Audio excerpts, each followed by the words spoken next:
teman-teman, ketemu lagi sama saya. Kali ini saya mau berbagi pengalaman nih. Kalau ini dari pengalaman saya pribadi dan keluarga, bagaimana hikmah setelah mengalami gangguan jiwa.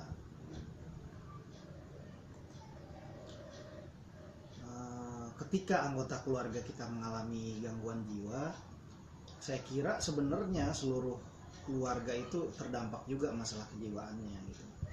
Walaupun mungkin tidak serius ketika kakak saya mengalami skizofrenia gitu ya. Nah, tetapi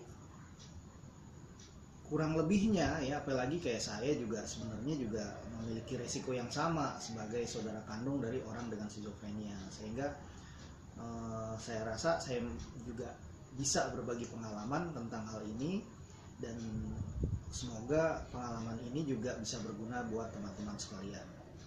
Nah, poin yang pertama ya, kita jadi bisa mengenal diri sendiri dengan lebih baik.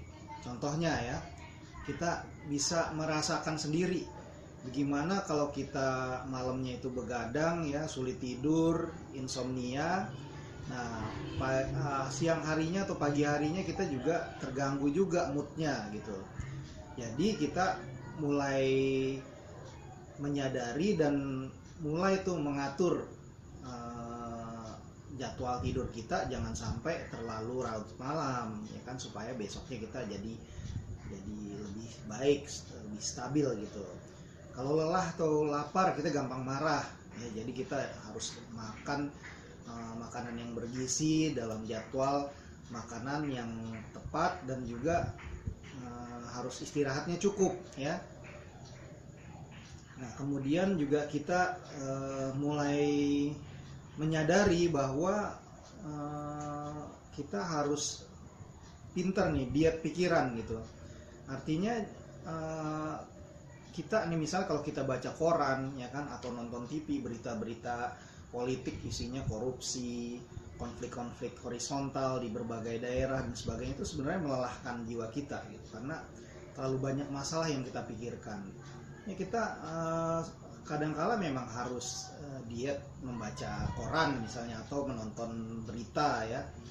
Udah kita pusing malah nontonnya beritanya CNN atau berita-berita yang banyak buruknya. Itu membuat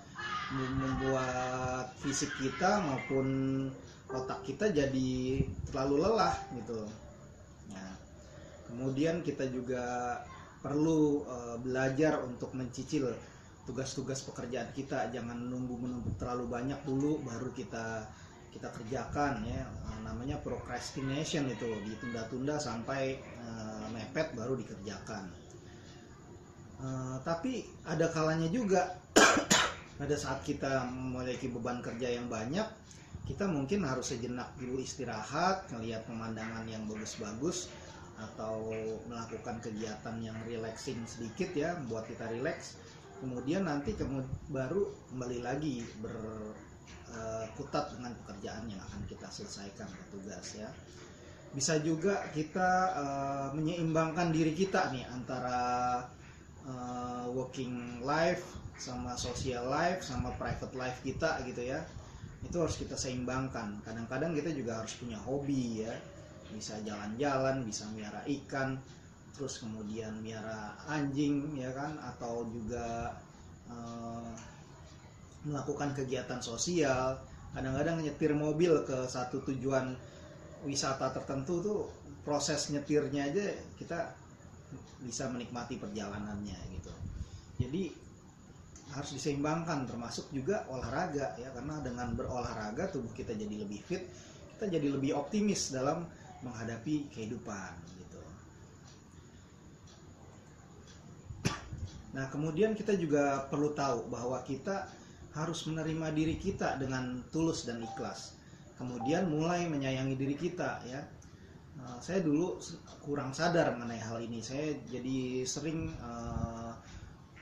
berkompetisi atau membuktikan diri gitu kepada lingkungan kita bahwa saya berharga dan sebagainya ya. Seakan-akan kita harus membuktikan diri dulu bahwa kita itu cukup berharga untuk disayangi oleh ortu atau diterima oleh kelompok sosial tertentu. Bahkan kadang-kadang nih kalau anak remaja ya, saya juga dulu pernah seperti itu, rasanya saya kurang pede atau nggak cukup keren untuk pacar saya gitu. Padahal sebenarnya orang lain nggak melihat kita seperti itu. Mungkin orang lain malah lebih bisa melihat sisi positif kita, potensi-potensi diri kita gitu.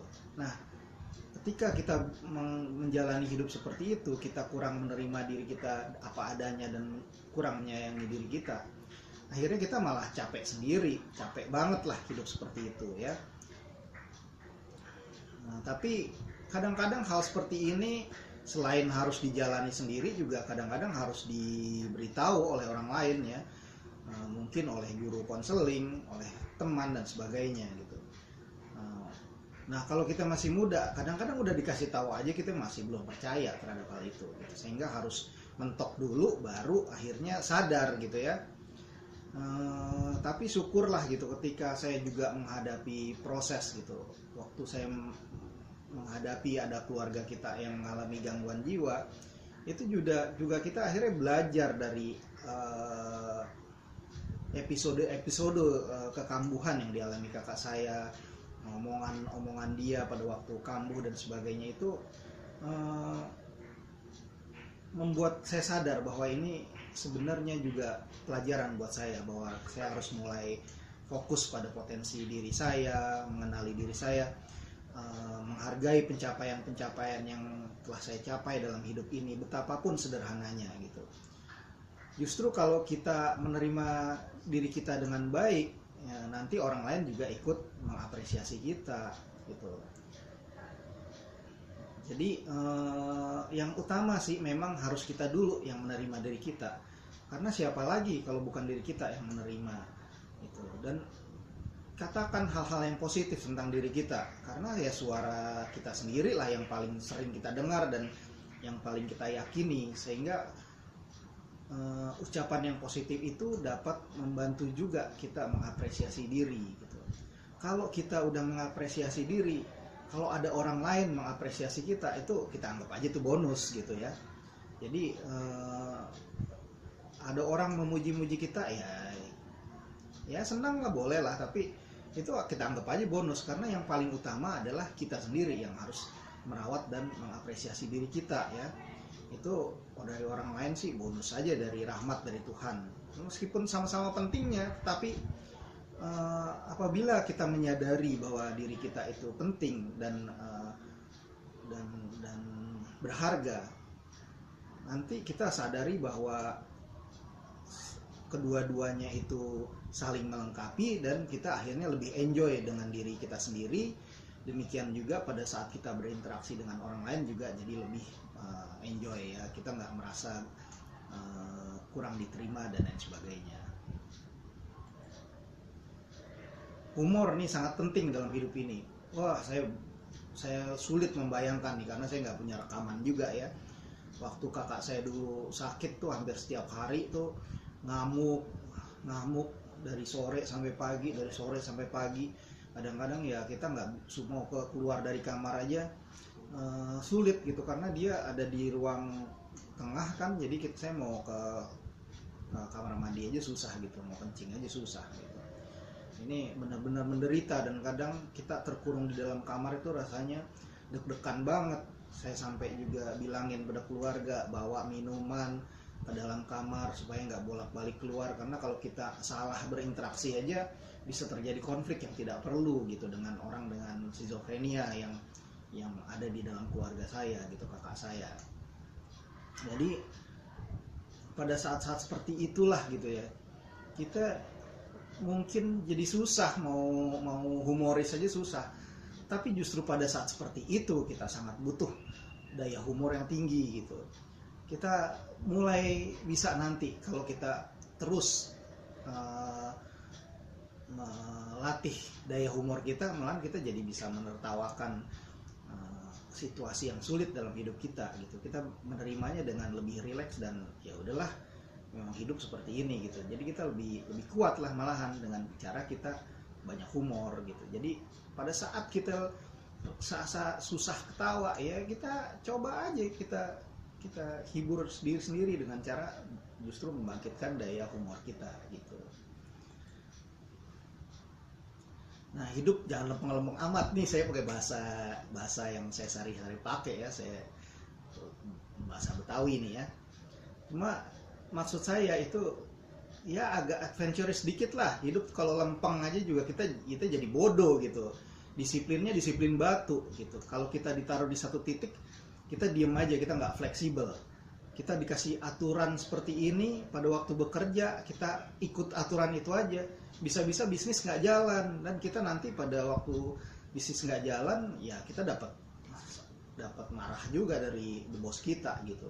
Kita harus punya cara berpikir kreatif gitu, punya inisiatif, thinking out of the box gitu. Tapi juga jangan terlalu liar juga sampai ya kadang pada saat kita ngelihat orang dengan schizophrenia yang daya hayalnya kemana-mana itu without box sama sekali, kadang-kadang bisa kemana-mana, itu juga kurang baik juga. Tapi kita intinya hidup tuh nggak selalu lempeng, nggak selalu lurus ya. Jadi kita harus tahu bahwa kalau ada lubang tuh jangan kita tabrak aja, nanti juga motor kita bisa patah ininya peleknya gitu kan. Kalau kita serba hajar bleh ya repot hidup kita gitu. Kita harus punya fleksibilitas, kelenturan ya, punya daya kreatif. Siap kita kadang-kadang berbuat kesalahan, agak melenceng dikit, ya udah nggak apa-apa, karena itu bagian dari hidup ya. Gagal tuh hidup. Kalau sukses mah semua orang juga maunya sukses. Kalau sukses semua orang berebut deket sama kita ya kan. Tapi kalau gagal kan tidak demikian gitu. Padahal gagal tuh sama pentingnya dengan kesuksesan di dalam hidup ini gitu. Salah sebesar apapun kesalahan kita masih bisa minta maaf kepada Tuhan. Tuhan Maha Pemaaf gitu. Jangan dipikir bahwa ketika kita berbuat salah itu sesuatu yang nggak bisa dikoreksi sama sekali, enggak gitu. Kalaupun nggak bisa dikoreksi, kita masih bisa belajar dari kesalahan itu gitu. Jangan dibilang bahwa Tuhan tuh kalau kita salah itu pasti masuk neraka, disiksa lah apa. Jangan biasakan berpikir begitu, karena Tuhan tuh harus kita citrakan di dalam pikiran kita benar-benar dia Maha Pemaaf, dan dia paling senang kalau kita belajar dari kesalahan dan menjadi lebih baik gitu.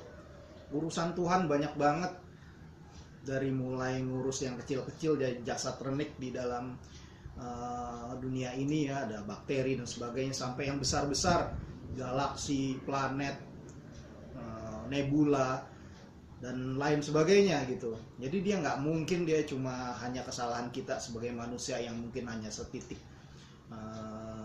air di tengah lautan ini itu nggak dia maafkan, nggak mungkin gitu. Yang penting kita belajar menjadi orang yang lebih baik lagi gitu ya.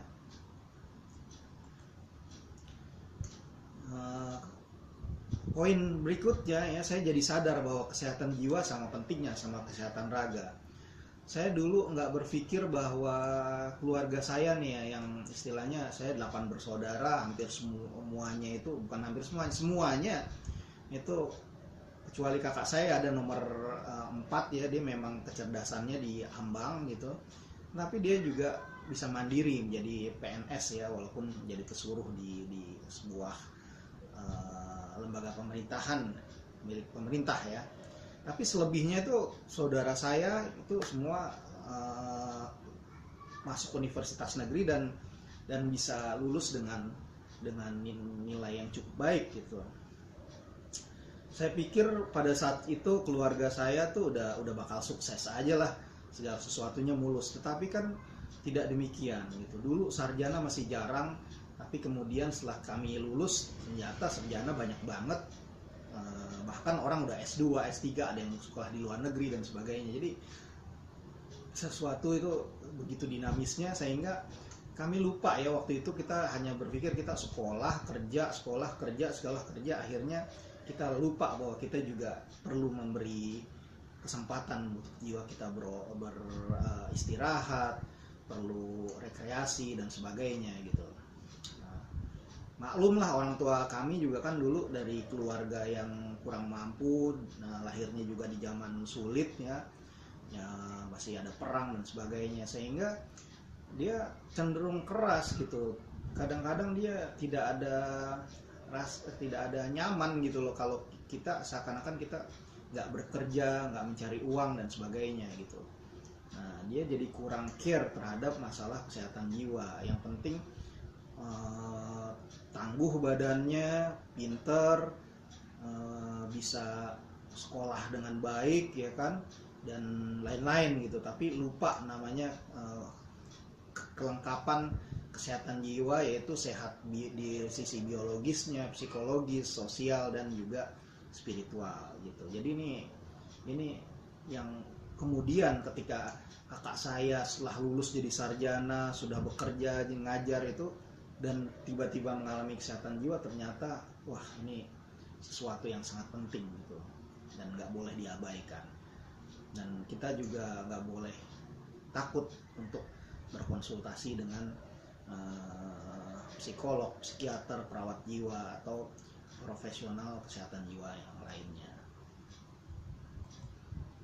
Nah, kita juga mulai itu ya, setelah berproses muter-muter ke pengobatan alternatif dan tidak ada hasilnya, saya baru ngerti bahwa psikolog itu dan psikiater tuh penting banget gitu. Bahkan saya juga baru tahu ada namanya profesi perawat jiwa, ada pekerja sosial, ada relawan dan lain sebagainya. Tapi meskipun saya sudah banyak interaksi dengan psikiater, psikolog gitu ya, karena dulu saya nggak dididik untuk mengenal namanya konseling dan sebagainya, tetap aja itu sesuatu yang nggak mudah membuka diri terhadap profesional kesehatan gitu. Seakan-akan kita ketika berhadapan dengan psikolog dan menceritakan masalah keluarga dan diri kita tuh rasanya masih ya seakan-akan kok saya lemah gitu ya, atau nanti rahasia saya gimana dan lain sebagainya lah gitu. Nah, inilah betapa pentingnya edukasi sedini mungkin gitu, agar orang tuh nggak malu konseling dengan psikolog, psikiater, perawat jiwa. Kalau saya di keluarga saya memang bapak saya kan tentara, jadi dia mungkin merasa bahwa kita harus kuat aja gitu kan. Tetapi sebenarnya bahkan orang-orang yang kuat seperti di profesi polisi ya, tentara dan lain-lain itu sebenarnya juga butuh juga konsultasi ke psikolog maupun psikiater atau perawat jiwa gitu. Nggak ada orang yang benar-benar super banget dan kuat banget sehingga nggak perlu sama sekali berbagi perasaan dia kepada orang lain. Nggak ada kok yang sesuatu di dunia ini yang baru. Sebenarnya zaman dulu masalah-masalah kehidupan manusia ya itu aja ya. Jadi ayolah mari kita mulai terbuka untuk berkonsultasi sama psikolog atau psikiater, karena itu sikap yang positif dalam mencapai kesehatan jiwa kita yang nanti juga dampaknya ke kesehatan raga kita. Nah, saya baru tahu ada istilah self medicating nih. Dulu kayak saya suka nyalain orang nih kalau misalnya dia narkoba dan sebagainya.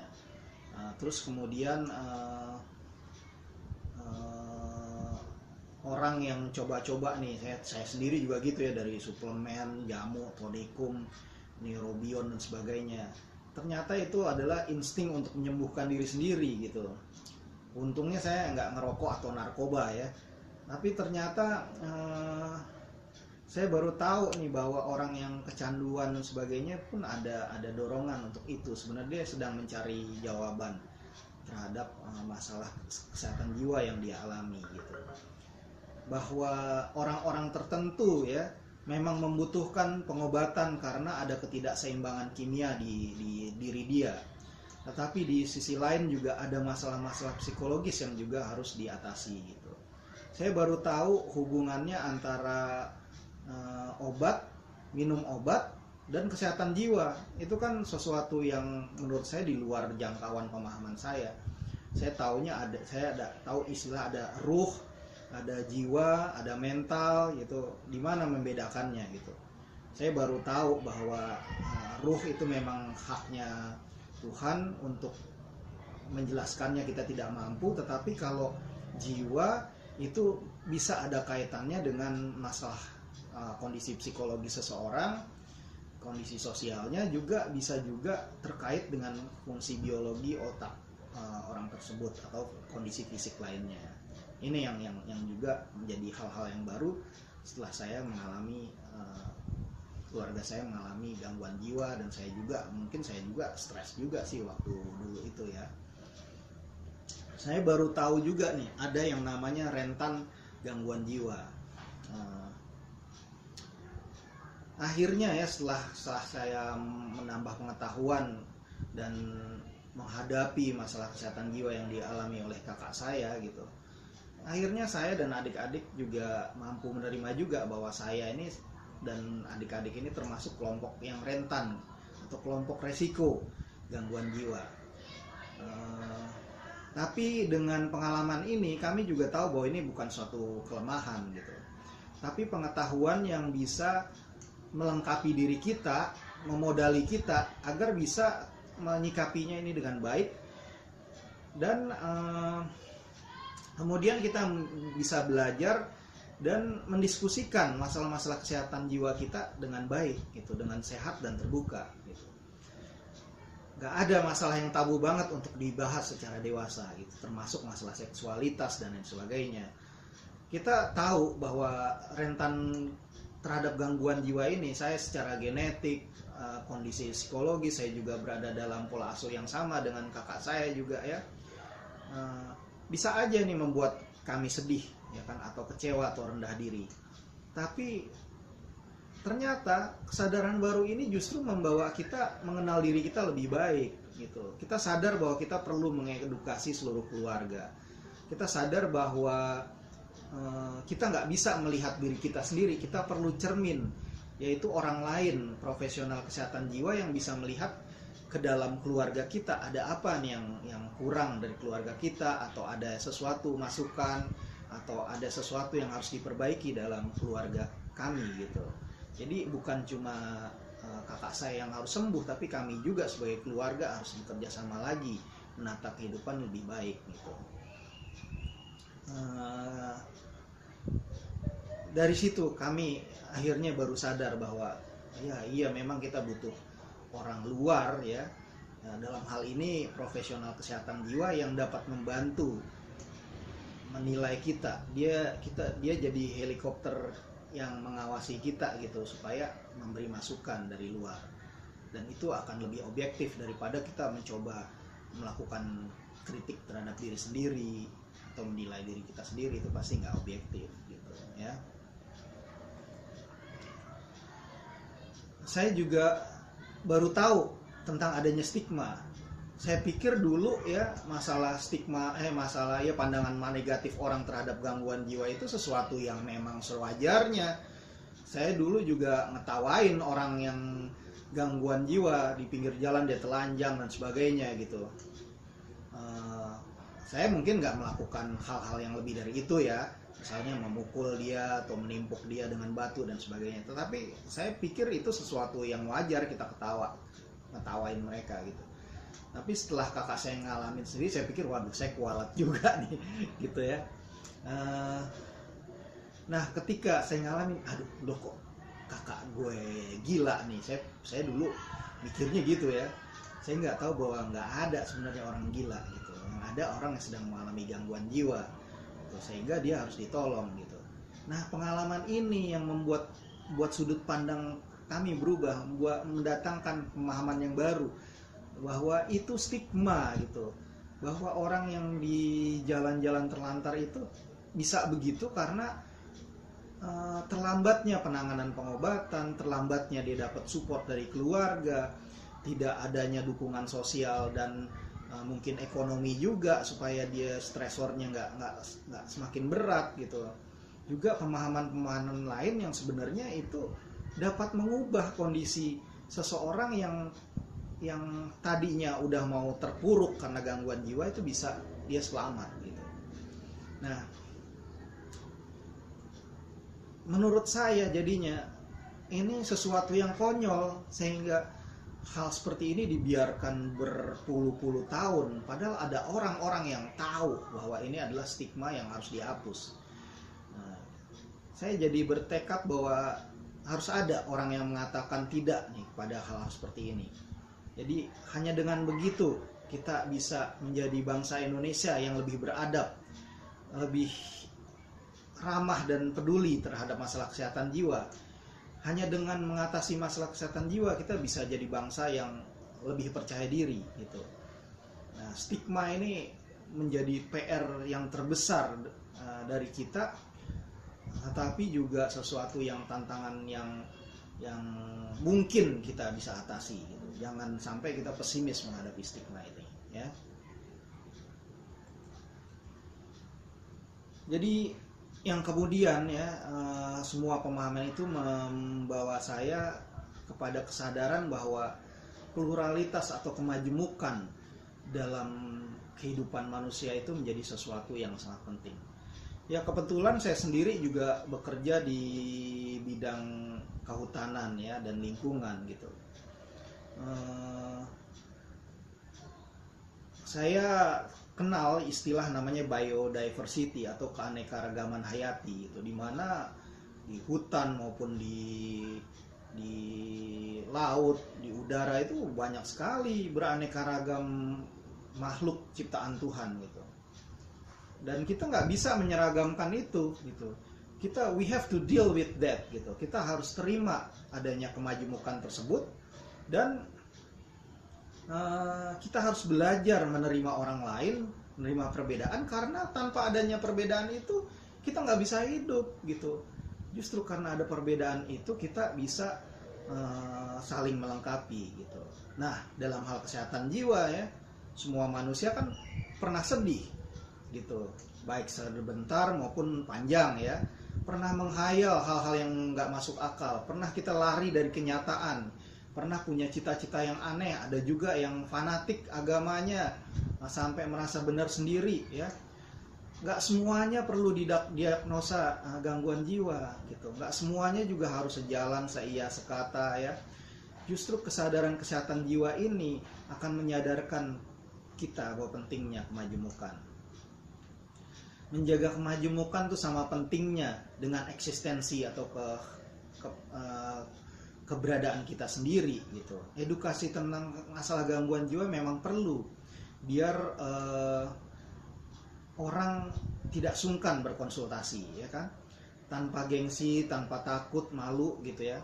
Tapi dimanapun kita berada, khususnya ya mereka yang belum sadar bahwa dirinya sakit atau mengalami gangguan jiwa, atau tidak mampu secara finansial dan tidak mampu untuk berobat, itu butuh kesadaran keberagaman. Jadi misalnya kita menemukan orang dengan gangguan jiwa yang telanjang ya kan, ngoceh-ngoceh gitu dan sebagainya, kalau kita sudah terbiasa menghargai keberagaman, kita nggak akan merendahkan dia manusia juga gitu ya. Bahwa setiap manusia, setiap ciptaan Tuhan itu unik dan sederajat apapun kondisinya gitu. Apakah dia cacat secara fisik atau disabilitas secara fisik atau mengalami gangguan dalam kondisi kejiwaannya gitu. Dan ketika saya bergerak di komunitas, saya harus melayani banyak orang dengan berbagai latar belakang. Saya juga tahu akhirnya di lapangan ketika kita bekerja langsung di tengah masyarakat, kita harus melayani semua orang gitu, apapun latar belakangnya, mau dari agama apapun. Ada yang nggak merasa perlu agama, nggak apa-apa, yang penting dia jadi orang yang baik dan bisa beradaptasi dan saling menghargai dengan orang lain itu. Jadi kesehatan jiwa itu hanya bisa dicapai apabila kita menghargai keberagaman dan bisa hidup bersama dengan damai dan saling mendukung di tengah masyarakat gitu. kita juga harus menghargai keanekaragaman hayati, yaitu kita harus menghargai dan merawat alam lingkungan kita dengan baik ya. Nah, gangguan jiwa tertentu ada kaitannya sama kreativitas yang tinggi gitu. Banyak sekali orang yang menghubungkan skizofrenia atau bipolar disorder dengan kecerdasan gitu. Tapi kalau saya baca-baca nggak ada sih hubungan langsungnya gitu ya. Tolong dikoreksi nih kalau saya ada salah dalam hal ini. Tapi kalau menurut saya kalau IQ tuh sebenarnya nggak terlalu menentukan, tapi justru di dalam kondisi seperti ini, misalnya berhalusinasi dan berdelusi, itu di situ ada spektrum kreativitas gitu. Dan bagi saya kreativitas itu jauh lebih tinggi daripada sekedar IQ atau angka kecerdasan gitu. Kata Einstein ya, dia nggak menemukan teori relativitas dari rasionalitas pemikiran dia, tapi itu datang dari imajinasi atau daya khayal kreatif dia gitu. Dia bilang imagination is greater than knowledge gitu. Kreativitas membuat jiwa kita bebas berpikir melewati batas-batas yang pernah dikenal manusia sebelumnya. Apabila diimbangi dengan kemampuan rasional, logika, imajinasi dapat diuji dan dituangkan ke dalam realitas gitu. Dalam hal teori Einstein misalnya, dia menggunakan menuangkannya dalam rumus fisika. Jadi ada jembatan antara imajinasi dan realitas gitu. Tanpa adanya jembatan ke realitas, imajinasi itu jadi pepesan kosong yang sulit diterima oleh masyarakat.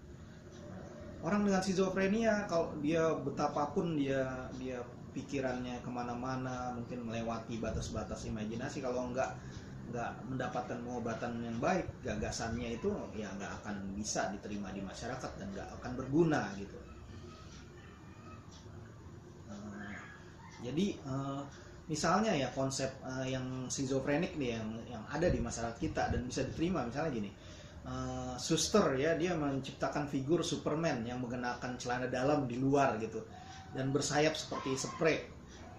Punya kekuatan yang matanya mata sinar X, bisa membakar, bisa menembus tembok tebal dan sebagainya gitu. Tapi itu kan sebenarnya nggak masuk akal gitu. Nggak mungkin ada orang bisa terbang dengan seperti itu. Pakai kancut di luar aja udah dianggap kalau kita beneran ke jalan dengan pakaian seperti itu pasti diketawain orang ya. Nah, tetapi ketika dituangkan dalam medium komik itu jauh lebih bisa diterima karena dia bisa mempermainkan akal dan imajinasi manusia melalui kisah-kisah cerita yang sebenarnya membawa orang atau pembacanya itu keluar dari realitas. Ada solusi terhadap kemandekan masalah yang sulit dipecahkan di dunia nyata ini gitu. Jadi di dalamnya juga ada harapan. Walaupun sebenarnya ketika dia usai membaca komik dan kembali ke realitas, dia akan dihadapkan bahwa memang dunia nggak berjalan seperti itu. Tapi sejenak keluar dari realitas mungkin bisa membantu orang tersebut bertahan terhadap. Yang berikutnya, saya jadi punya empati sama orang lain.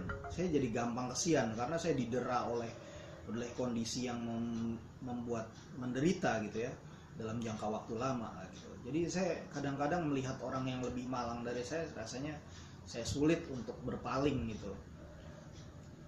Kadang-kadang saya sampai lupa juga merawat diri sendiri. Lupa terhadap tujuan hidup saya juga harus dicapai juga gitu. Nah, tetapi empati di sini bukan cuma gampang kasihan aja ya, tapi juga bisa memikirkan bagaimana sudut pandang orang lain terhadap suatu masalah tertentu. Nah, and put that into account menjadi bahan pertimbangan yang sehat dalam menentukan sikap seseorang gitu. Dengan memiliki empati, menurut saya itu membuka satu pintu terhadap sesuatu yang sangat berharga, yaitu wisdom gitu. Karena kita jadi dapat memahami berbagai masalah dari berbagai sudut pandang, memaklumi kadang-kadang kalau orang itu tidak mampu mengatasi masalah kehidupannya, kalau orang itu tidak sempurna gitu, tapi juga mampu mengakomodasi berbagai pandangan yang mungkin tidak sejalan dengan kita gitu. Ketika saya punya pengalaman seperti ini, saya lebih mudah gitu memaklumi kalau ada orang berdebat, ya sudahlah kamu, ya udah nggak apa-apa lah, biar dia, ya kamu benar gitu, sehingga dia merasa menang karena pendapatnya itu saya akomodasi dengan baik gitu. Tapi ketika ditolak pun ya, kalau kita punya pendapat dan ditolak, kita bisa memberikan argumen yang bersahabat sehingga orang tersebut tidak sampai merasa tertolak. Ini pelajaran juga yang saya dapat dari pengalaman mendampingi orang gangguan jiwa, pengalaman saya di komunitas juga gitu. Jadi saya lebih, semakin lama ya semakin banyak maklumnya gitu sama orang lain.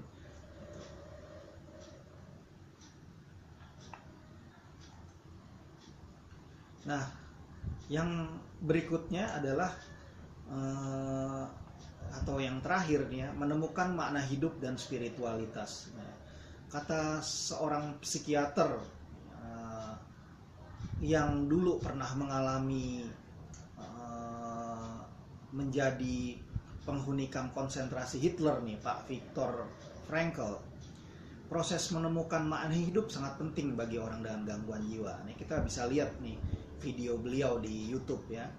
Saya setuju, dalam hal ini kita tidak boleh terjebak dalam sudut pandang yang mudah menghakimi orang yang sedang mengalami gangguan jiwa. Kalau ada yang merasa flat atau datar terhadap konsep Tuhan, merasa ateis atau merasa ingin pindah agama, ini adalah sesuatu realitas yang harus kita sikapi dengan bijak. Jangan menghakimi dia gitu. Karena ini kan suatu perjalanan ya, proses menemukan jati diri dan menemukan kesadaran eksistensi kita di alam semesta ini. Ini suatu perjalanan yang panjang sekali gitu. Dan ketika kita mendengarkan pendapat dia saat itu bukan proses yang final. Seseorang bisa saja berubah di masa depan gitu. Jadi berilah kita kemurahan hati kita pada orang-orang seperti ini gitu. Hikmah itu urusan Sang Pencipta gitu, bukan kita yang menghakimi gitu. Jangan kita menjadi Tuhan gitu ya. Biarin dia melalui proses tersebut. Kasih tahu dia jangan mikir yang berat-berat dulu lah. Istirahat dulu sampai dia pada waktunya dia bisa bangkit kembali dan mulai memaknai hidup lagi gitu ya. Harapannya nih dengan terapi dari profesional kesehatan jiwa, nanti dia kalau dia udah pulih dan segar kembali pemikirannya, dia bisa mikir lebih jernih, lebih baik, dan nanti dia bisa menentukan pilihan hidup yang penting dalam kondisi yang lebih kondusif, lebih seimbang, lebih stabil, dan lebih jernih gitu ya. Jadi kita sebenarnya dalam hal ini ya hanya menjadi satu perantara saja gitu.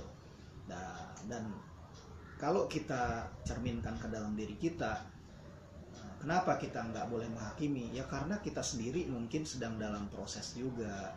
Perjuangan menemukan jati diri dan menemukan makna hidup itu juga sedang kita lalui juga gitu. Saya kira inilah hikmah terbesar dari pengalaman kita melalui gangguan jiwa. Justru dari situ ya, dengan kita melalui ini ternyata kita menemukan hal-hal yang luar biasa ya. Cukup sekian dari saya. Apabila ada pertanyaan atau komentar bisa kontak saya di utomo.bagus@gmail.com. Semoga apa yang saya sampaikan ini berguna buat teman-teman semua. Terima kasih banyak.